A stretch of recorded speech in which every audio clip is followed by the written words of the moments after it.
अस्सलाम वालेकुम, मैं हूं जुल्करन ताहिर। पाकिस्तान और इंडिया के दरमियान दोबारा से जंग स्टार्ट है और ये जंग जो है इस मरतबा लड़ी जा रही है डिप्लोमेटिक फ्रंट के ऊपर। और बैटल ग्राउंड जो है वो है United state of America. America के अंदर पाकिस्तान और इंडिया दोनों ने लैंड कर लिया है और अपने ट्रूप्स को फील्ड किया है, डिप्लोमेटिक ट्रूप्स को। और दोनों में अब जंग जारी है। ये कौन जीतेगा ये भी डिसाइड अमेरिका ही करेगा। जिस तरह अमेरिका ने सीज फायर की, इसी तरह अब डिप्लोमेटिक जो फ्रंट के ऊपर इंडिया का डेलीगेशन उसको लीड कर रहे हैं शशि थरूर। इनके पार्लियामेंटेरियन हैं कांग्रेस के। इंटरेस्टिंगली कांग्रेस जो है वो अपोजिशन में है, लेकिन चूंकि बीजेपी को इससे ज़्यादा एलोकेंट स्पीकर नहीं मिला और जो अपना केस अच्छी तरह से पुटअप कर सके अगेंस्ट पाकिस्तान, तो इट डिसाइडेड कि जी कांग्रेस को ना सिर्फ इसमें इंक्लूड किया जाए इस डेलीगेशन में जो कि पाकिस्तान के खिलाफ अपनी जंग लड़े, बल्कि उस डेलीगेशन की सरबराही कांग्रेस को दी गई। दूसरी जाने पाकिस्तान की तरफ आ जाए। पाकिस्तान ने जब ये इंडिया की मूव देखी, then they picked Bilawal Bhutto Zardari. Interestingly इधर जो है आपके फॉरेन मिनिस्टर इसाक डार हैं, लेकिन Ishaq Dar not an eloquent speaker. बेचारे अंग्रेज़ी का भी मसले हैं, बहुत सारे मसाइल हैं।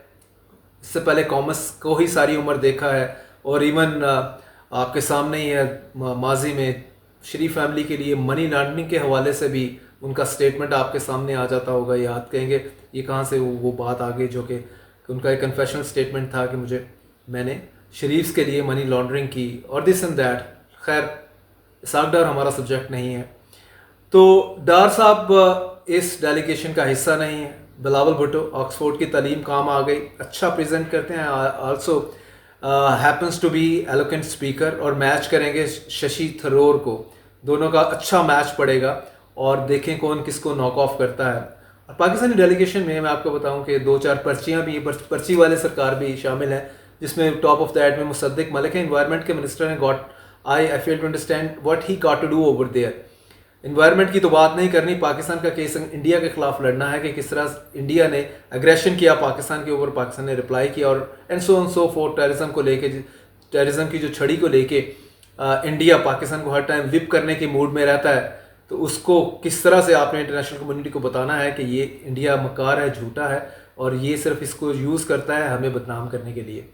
तो मुसद्दिक मलिक देखें एनवायरनमेंट का साथ में किस तरह तड़का लगाते हैं। उसके अलावा बुशरा रहमान है सेनेटर, ये भी PML नून की पर्ची पर हैं, तो आई डोंट नो कि ये किस तरह से पाकिस्तान का केस लड़ेंगे। साथ में शीर रहमान और फॉर्मर एम्बेसडर हैं शीर रहमान, प्लस जो हैं जलील अब्बास जिलानी। तो मेरा ख्याल है कि यही मेनली दो लोग जो हैं असिस्ट करेंगे बिलावल भुट्टो को, और पाकिस्तान अपना केस फाइट आउट करेगा।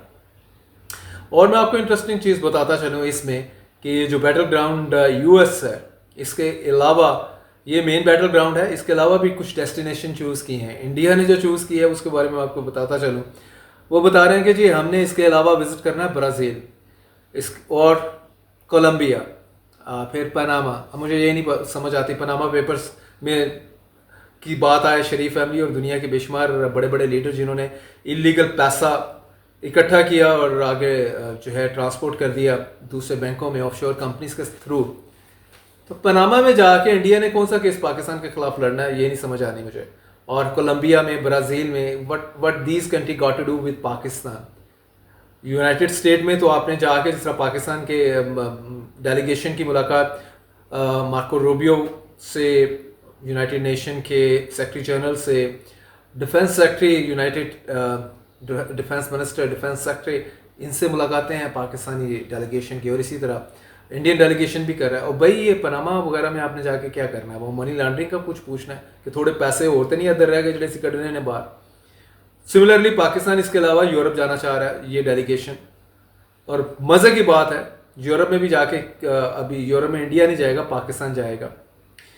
तो भाई वैसे सारी ये बैटल फील्ड जो आपने चूज़ की है वो इस बड़ी स्मार्टली इंडिया ने चूज़ कर ली है, और सिंपली इंडिया, वाह वाह क्या बात है तुम्हारी।